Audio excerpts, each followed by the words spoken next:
Viewers, কথা বলছি প্রকৌশল বিশ্ববিদ্যালয়ের শিক্ষার্থীদের আন্দোলনের পরিস্থিতি নিয়ে। প্রধান উপদেষ্টার বাসভবন যমুনা অভিমুখে পদযাত্রার সময় প্রকৌশল শিক্ষার্থীদের উপর হামলার ঘটনায় দুঃখ প্রকাশ করেছেন ঢাকা মেট্রোপলিটন পুলিশের কমিশনার শেখ মোহাম্মদ সাজ্জাদ আলী। ঘটনা তদন্তে আগামীকাল বৃহস্পতিবার কমিটি গঠন করে ব্যবস্থা নেওয়ার আশ্বাস দিয়েছেন তিনি।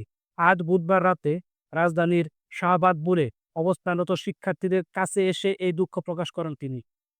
উপস্থিত শিক্ষার্থীদের উদ্দেশ্যে ডিএমপি কমিশনার বলেন, তোমরা আমার পরম স্নেহের, আমার ছেলের বয়সেরও তোমরা ছোট, তোমাদের এই কষ্ট আমাকেও কষ্ট দেয়। প্রকৌশল শিক্ষার্থীদের তিনটি মূল দাবির সঙ্গে আরেকটি দাবি রয়েছে। রংপুরে একজন প্রকৌশলীকে আটকে রেখে হত্যার হুমকি দেওয়ার ঘটনায় জড়িতদের গ্রেফতার। এ বিষয়ে ডিএমপি কমিশনার বলেন, রংপুরে যে ঘটনা, রংপুর মেট্রোপলিটন পুলিশ কমিশনারের সঙ্গে আমি এখানে আসার আগে কথা বলে এসেছি। সেখানে একটি জিডি হয়েছে। এই জিডির আসামিকে ধরার জন্য ওনার সঙ্গে কথা বলেছি। উনি আমাকে কথা দিয়েছেন যত দ্রুত সম্ভব আসামিকে গ্রেফতার করা হবে।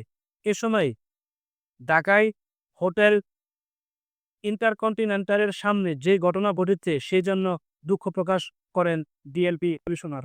তিনি বলেন, হোটেল ইন্টারকন্টিনেন্টালের সামনে যে অপ্রীতিকর ঘটনা ঘটেছে সেজন্য আমি ঢাকা মেট্রোপলিটন পুলিশের কমিশনার হিসেবে অত্যন্ত দুঃখ প্রকাশ করছি।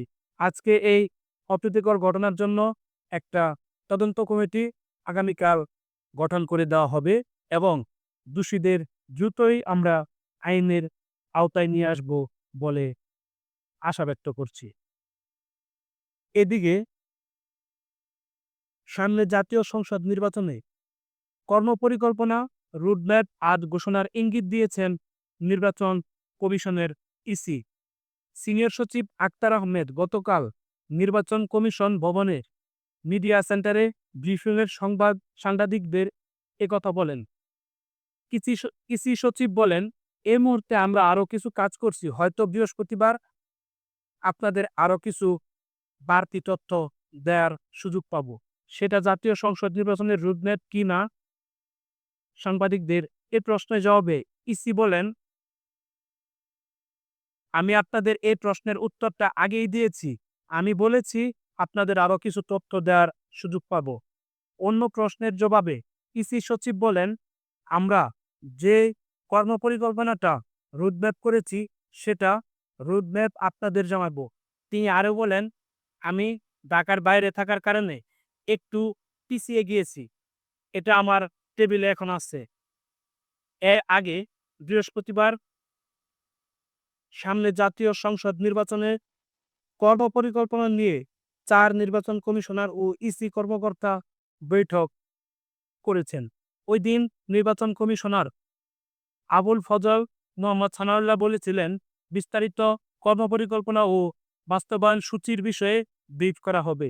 ভোট প্রস্তুতির বিষয়ে ইসি পক্ষ থেকে ইতিমধ্যে দল নিবন্ধন, সীমানা নির্ধারণ, নির্বাচন পর্যবেক্ষণ, গণপ্রতিনিধিত্ব আদেশ, আরপিও সংস্কার বিধিমালা ও নীতিমালা জারি, ৮৩দের জন্য আইটি সাপোর্টেড নিবন্ধন ও পোস্টাল ব্যালট পদ্ধতি, নির্বাচন সরঞ্জাম কেনাকাটার বিষয়গুলো তুলে ধরা হয় এই রোডম্যাপে। ৫ আগস্ট জাতির উদ্দেশ্যে ভাষণ দেয়া প্রধান উপদেষ্টা ডক্টর মোহাম্মদ ইউনূস আগামী বছরের ফেব্রুয়ারিতে রোজা আগে জাতীয় সংসদ নির্বাচন আয়োজনের ঘোষণা দিয়েছেন। পরদিন নির্বাচনের প্রস্তুতি নিতে প্রধান উপদেষ্টার কার্যালয়ে নির্বাচন কমিশনকে চিঠি দিয়েছেন। প্রধান নির্বাচন কমিশনারও বলেছেন, ভোটের তারিখের প্রায় ২ মাস আগে তফসিল ঘোষণা করা হবে। নির্বাচন কমিশন সভায় আলোচনা শেষে জানানো হয়, ডিসেম্বরের প্রথমার্ধে তফসিল ঘোষণা করবে নির্বাচন কমিশন।